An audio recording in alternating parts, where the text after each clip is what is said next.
విద్యార్థికి మేము 15,000 రూపాయలు ఇస్తామని చెప్పారు. ఎంతమంది పిల్లలు ఉంటే అంతమంది పిల్లలకు అమ్మఒడి ఇస్తామని చెప్పారు.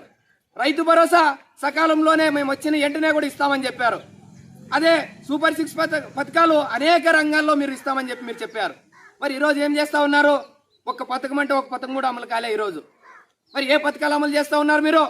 సంవత్సరం దాటిపోయింది, 1,20,000 కోట్లు అప్పు తెచ్చారు. ఆ 1,20,000 కోట్లు కూడా ఈరోజు ప్రజలకు చెప్పాల్సిన బాధ్యత మీ మీద ఉందని చెప్పేసి మేము అడుగుతా ఉన్నాం. ఒక్క సంవత్సరం లోపలే 1,20,000 కోట్లు అప్పు చేస్తే ఇంకా 4 సంవత్సరాల్లో మీరు ఎన్ని లక్షల కోట్లు అప్పు చేస్తారని చెప్పేసి మేము అడుగుతా ఉన్నాం. ఇప్పటికైనా కూడా ఆ 1,20,000 కోట్లు తెచ్చిన తర్వాత ఏదైనా ప్రజలకి ఏదైనా సమస్యలు పరిష్కారం చేశారా? లేదు. ఎక్కడ సమస్యలు అక్కడే ఉన్నాయి. సీసీ రోడ్లు అడగడం లేదు, డ్రైనేజ్ సమస్య అడగడం లేదు. ఆ డ్రైనేజీలు అంటే ఎప్పుడు తీస్తారో కూడా తెలియదు. ఆ మురికి నీరు బట్టి, పురుగులు బట్టి, వాసనకి ప్రజలు ఎక్కడ ఉండలేకపోతా ఉన్నారు. మరి ఆ సమస్యలు ఎప్పుడు తీస్తా ఉన్నారు మీరు? కనీసం పంచాయతీ కార్మికులను పెట్టి వాళ్ళకి కనీసం వేతనాలు ఇచ్చి ఈ సమస్యలు పరిష్కారం చేసే కూడా మీతో చేత కావడంలే. అందుకనే రాబోయే రోజుల్లో ఒకటే చెప్తా ఉన్నాం, మీరు ఈ సమస్యలన్నీ పరిష్కారం చేయకపోతే కలెక్టర్ ఆఫీసులు ముట్టడిస్తాం, అవసరమైతే సబ్ కలెక్టర్ ఆఫీసులు కూడా ముట్టడిస్తాము. మీకు ఇదే మేము హెచ్చరిస్తా ఉన్నాం కూటమి ప్రభుత్వానికి. ఒక ఆయన పవన్ కళ్యాణ్ ఆయన ఉన్నాడు, ఉప ముఖ్యమంత్రి, అందరికీ తెలుసు ఆయన గురించి. ఆయన పూనకం వచ్చినప్పుడు ఆ హూ అని ఎగలాడుతూ ఉంటాడు. ప్రజల సమస్యలు ఏమైనా పడతాయంటే ప్రజల సమస్యలు ఎక్కడ పట్టడంలే. ఈరోజు రేపు మన ఆదోనికి వస్తా ఉన్నాడు ఆయన. మరి ఏం చెప్తా ఉన్నాను? ఉపాధి హామీ చట్టం నీ చేతిలోనే ఉంది, ఉపాధి హామీ పని అంతా నీకే అప్పచెప్పారు. మరి ఈ రోజు వరకు 12 వారాలు అయితే కూడా ఇప్పుడు వరకు ఉపాధి కూలీలకి బిల్లులు పడలేదు. మరి మీరు ఏం చేస్తా ఉన్నాను ఉప ముఖ్యమంత్రిగా ఉండి? ఆ రోజు ఏం చెప్పావు? చదువుకున్నటువంటి నిరుద్యోగులకి నెలకి 3,000 రూపాయలు వృత్తి ఇప్పిస్తామన్నావు. ఈ రాష్ట్రంలో ఉన్నటువంటి యువకులకంతా 20 లక్షల ఉద్యోగాలు ఇస్తామని చెప్పావు. ఈ రోజు వరకు ఈ అనువాడ గ్రామంలో కనీసం ఒక ఉద్యోగం అని ఇచ్చావా? ఈ ఆదోని మండలంలోనైనా ఒక ఉద్యోగం అని ఇచ్చావా అని మేము ఈరోజు సిపిఎం పార్టీకి అడుగుతా ఉన్నాం. అందుకని అయ్యా ఉప ముఖ్యమంత్రి గారు, ఈ కూటమి ప్రభుత్వంలో ఉన్నటువంటి ముఖ్యమంత్రులు అందరూ కూడా మీరు తెలియాల్సింది ఒకటే, ఈరోజు ప్రజల సమస్యలు మీకు పట్టడం లేదు, మీ సొంత ప్రయోజనాల కోసమే ఈరోజు ముందుకు పోతా ఉన్నారని చెప్పి మేము సిపిఎం పార్టీగా భావిస్తూ ఉన్నాం. రాబోయే రోజుల్లో ఇట్లాంటివి మానుకోండి, లేకపోతే గనక గత ప్రభుత్వానికి పట్టినటువంటి గతి మీకు కూడా పడుతుందని చెప్పేసి హెచ్చరిస్తూ ఉన్నాం.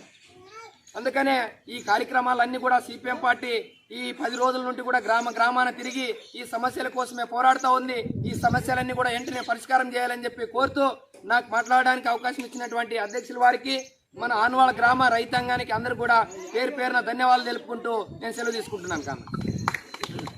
రామయ్య గారికి ధన్యవాదాలు. ఇప్పుడు సిపిఎం పార్టీ మండల నాయకులు భాష గారిని మాట్లాడి,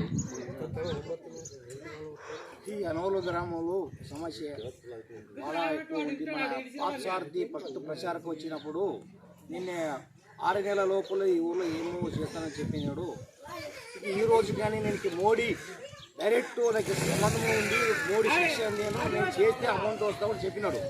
ఈ రోజుకి సూపర్ 6లో ఏమీ రాలేదు, రైతు భరోసా ఏమో రాలేదు, అమ్మ ఒడి అంతా జనము ప్రజలకు ఈరోజు ఇక్కడ వలసపోయినారు, అందరికి అమౌంట్ వేస్తారని వాళ్ళ తల్లిలో అంత ఆశయ చూస్తారు, వాళ్ళకే లేదు.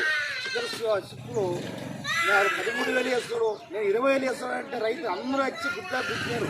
పాసారథి ఇక్కడ చేస్తే ప్రతి ఆయకెట్ వస్తుంది, 400 ఎకర్లో ఆయకెట్ వస్తుంది. నేను వస్తాను ఎమర్జెన్సీలో చేపిస్తాను, నెల లోపలైనాను ఆయకెట్ వస్తే పోవాలంటే బాగా ఇబ్బంది అయితే పోయేక లేదు, మోసుకు రావాలా. దానికైనా ఎన్నో దృష్టికి ఉందో లేదు చూస్తాము. అది చెప్పినాడు బ్రాంచ్ షాపులు అన్ని బంద్ చేస్తాం. కొన్ని మన అనుభవం అయితే 6 దగ్గర అమ్ముతారు బాటిల్. ఫస్ట్ అదన్నీ ఓపెన్ చేసినాడు. ఫస్ట్లో ఏం చేయగలమన్నా ఎక్కడెక్కడ ఏరియా బ్రాంచ్ షాపులు అంటే మొదట అది ఉంటేనే లెక్క, లేకుంటే లేదంటే అట్లా. అంటే ప్రజలు తాగి అమౌంట్ గవర్నమెంట్కి రావాలా, పెద్ద నాశనాపోని అది ఒకటే అమలు చేసినాడు. మన పార్సార్కి చెప్పేది ఏమంటే, నువ్వు ఎమ్మెల్యే గెలిచాను 3 ఎక్కి రావాలని, ఎక్కడ కానీ ఆ ఎక్కి ఇద్దరు 60% ఉందని, ఇద్దరు ఆ సగం డబ్బులు తీసుకురాని నీకు వచ్చిన మంచి మాటలు మాట్లాడతారు. పార్సార్కి పంచాయతీని బీసీ సామాజిక చిన్ని కిందలుగా వచ్చినాడని అందరూ కలిసి ఓటేసి చేస్తే ఈ మనిషి ఎక్కడికైనా భూమిని కబ్జా చేస్తాడు. ఎవరు తమ సంబంధం ఉన్న వాళ్ళు, తమ బంధువులు వాళ్ళు కబ్జా దాన్ని ఏం చేసాక లేదు అవకాశం. ఈ రోజు కానీ ఇక్కడ కానీ మన ఉమ్ము సైన్యమని మన ప్రభుత్వం స్థలం తీసుకుని గవర్నమెంట్ చేసి 4 గంటలు గవర్నమెంట్ స్థలం తీసుకుని నిన్న మేము పోరాటం చేసి సరిగా వచ్చి తీసుకొచ్చి మేమే సరిగా చేసి ఖర్చు చేస్తే 4 గంటల రస్తా వచ్చింది.